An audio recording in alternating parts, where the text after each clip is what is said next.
Welcome to Brandmind's podcast. Today, I want to talk about mistakes that I often seen in marketing, especially in brand management. And I would like to talk about it because it has a huge impact and I always see it, and I think it is worth it to discuss it today. So brand management has two aspects. One is brand positioning and the other is brand communication. Of course, it starts already with brand positioning. What I often see is that the brand positioning is a little bit fuzzy. What I mean by this is I often see phrases like, we are a matchmaker, we support our clients. So these are way too generic phrases and kind of not tangible. And when it comes to brand positioning, it needs to get emotional. And emotional is when you talk about your culture, your core values. And some of you might have heard, hopefully, from Simon Sinek. Simon Sinek had a TED Talk 13 years ago about the golden circle, why, how, what, so that the communications should always start with the why. And the why is, why does your company exist? What are your core values? What is your purpose? And many companies know what they do, 100%. Some of them know how they do it, which is the unique selling proposition, for example. But very, very few or no companies and organizations know why they do what they do. And exactly there, the brand positioning is starting. So I give you an example of a really good why. Take Apple. So Apple was successful years and years and years. Why is it? Technically, the computers are not that good as many others, like, for example, HP. So why do people spend $2,500, Swiss francs, whatever currency, into that brand? The reason is the brand positioning and the brand communication. So a why was Apple wanted to be different. They are challenging the status quo continuously. They were honoring people who were thinking out of the box. And this was the claim back then in around 2000. And this is the reason why they got successful. So they didn't have a marketing message kind of, we are selling here great computers. They said, we are different and we are challenging the status quo. And the way how we do it is by designing beautifully computers, an amazing design, and we are happy to make great computers. So this was the marketing message, but the brand positioning starts with the why. And this is what I rarely see in the market. Now, from our Brandmind's why would be, for example, let's take a startup and not a big one. So for Brandmind, it is, we believe in emotions and their impact on buying behavior. Now, how do we do this? We enable companies to grow in all marketing-related matters. This is the how. And what do? We combine psychology, neuromarketing, and behavioral science to do this. So this is kind of the approach and the order, how you should communicate, which is the second part of what I wanted to talk about. So the brand positioning is oftentimes fuzzy, so then the communication is also fuzzy. Now, if you have a really good why, then you are much stronger in your communication.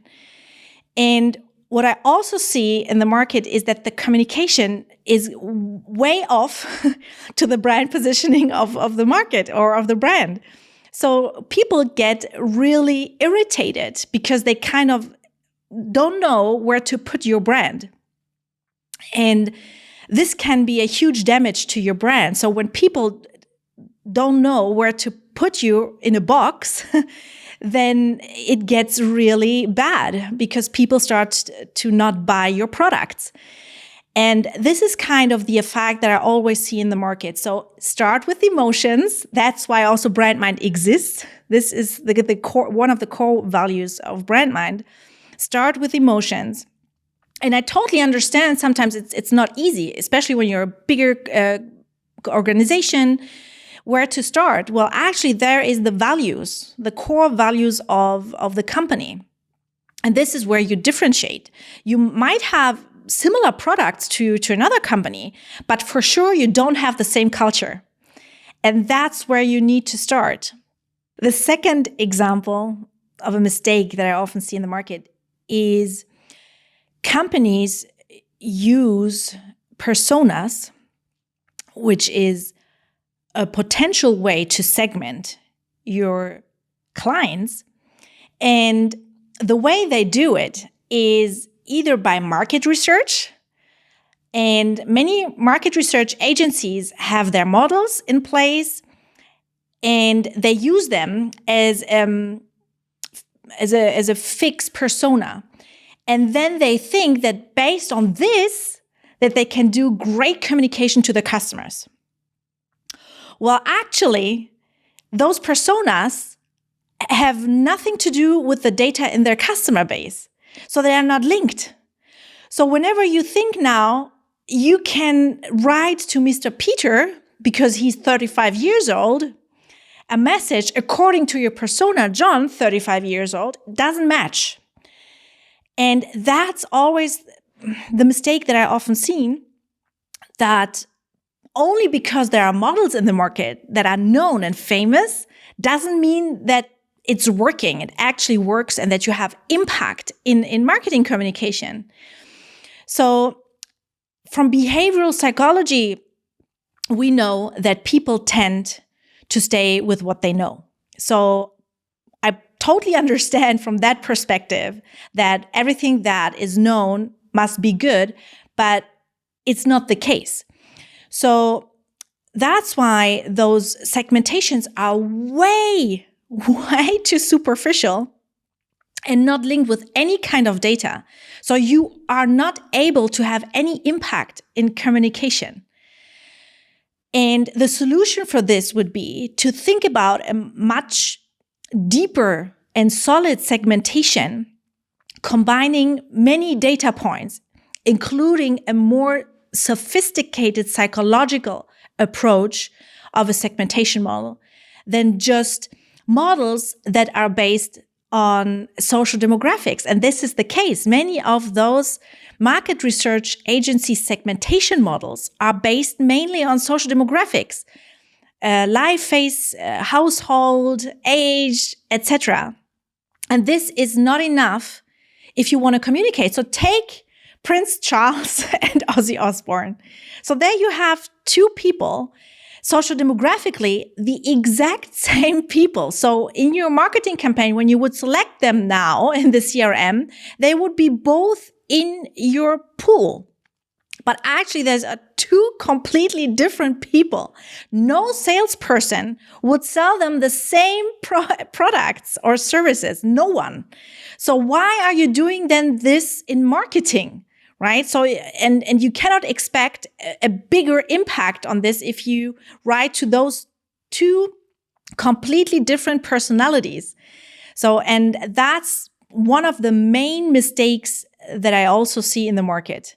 So, and Brandmind developed a possible way to go, which helps you to enrich your segmentation model to really get an impact.